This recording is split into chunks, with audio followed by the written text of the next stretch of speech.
Alors la campagne Pieds jaunes a lieu tous les ans, on y participe tous les ans depuis de nombreuses années. L'année dernière on a eu la chance de récolter beaucoup de pièces, on a récolté 240 kilos, donc c'est un record à battre, on espère qu'on va y arriver. C'est pour ça aussi qu'on est là aujourd'hui, pour sensibiliser les Diepois à l'action qu'on peut faire avec les Pieds jaunes. Donc la pédiatrie, c'est là où on soigne les enfants malades, à l'hôpital. Et je vous ai dit que j'étais infirmière puéricultrice, ça c'est un mot super difficile. Infirmière, vous savez ce que c'est? Elle aide, elle peut aider. L'infirmière peut aider à opérer. En fait, l'infirmière, elle aide à soigner les gens malades. On a la chance.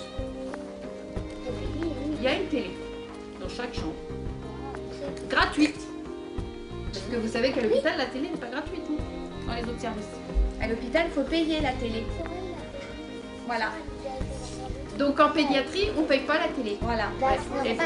Et est-ce que vous croyez que l'hôpital a les moyens d'acheter télé, lecteur DVD Non. À votre avis, on a fait comment? Les pièges jaunes. Et donc si on a des lecteurs DVD avec des télés dans toutes les chambres, c'est grâce aux pièges jaunes. Pour pouvoir décorer le service, eh bien, il faut aussi qu'on se serve. La peinture. La peinture, mais comment on achète la peinture? Les jaunes. Et ben voilà. Voilà. C'est tout à fait ça. C'est Voilà. tout à fait ça.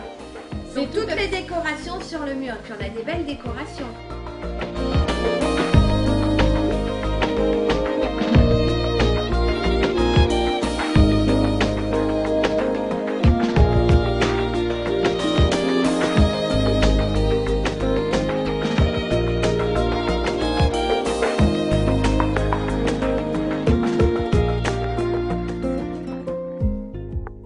À quoi servent les pieds jaunes? Elles servent à acheter des ordinateurs, par exemple, ou des jeux vidéo, des télés. Ça faisait plaisir aux enfants. Ouais. Comme ça, ils pouvaient jouer sans problème. Et que ça leur faisait du bien.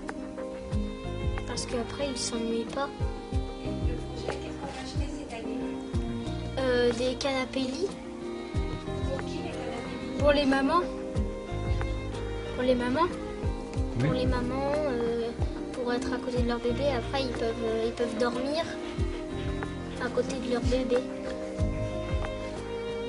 Ils ont donné des noms aux chambres. Quel nom? Par exemple, chambre coccinelle, chambre hibou. Chambre hibou.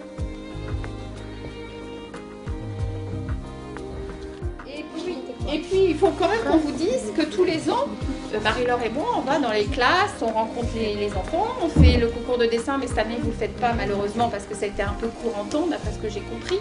Mais l'année prochaine, vous ferez sans doute le concours de dessin, j'espère. Et quand les écoles viennent visiter le service, on donne les prix des concours de dessin, ils pèsent leurs pièces et on donne un diplôme.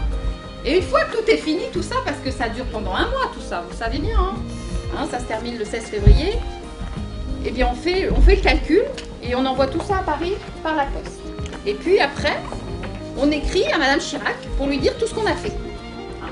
Combien d'argent on a récolté, combien d'écoles on a vues, Les enfants qu'on a vus. les enfants qu'on a vus, les enfants qui sont venus, enfin on raconte tout parce qu'on ne cache rien. Qu'est-ce qu'on a eu d'autre? On a eu des tables à langer. Que dans le cadre des projets, c'est 50% financé par la fondation APHP, Fondation des Hôpitaux de Paris, des Pieds jaunes, et 50% financé par l'hôpital de Dieppe. Et puis, grâce aux campagnes qu'on fait tous les ans, l'année dernière, nous avons eu le 3e prix, l'année d'avant, nous avons eu le 2e prix, ce qui veut dire que nous avons rencontré Madame Chirac à 2 reprises, nous avons eu droit à des beaux petits chèques, et avec ces chèques, on a fait des choses aussi. Le dernier, on espère qu'on va pouvoir continuer à décorer le service pour que ce soit agréable et joyeux pour les enfants. Parce que c'est vrai qu'un enfant malade, c'est pas toujours très rigolo l'hôpital, donc il faut qu'on rende le séjour le plus agréable possible.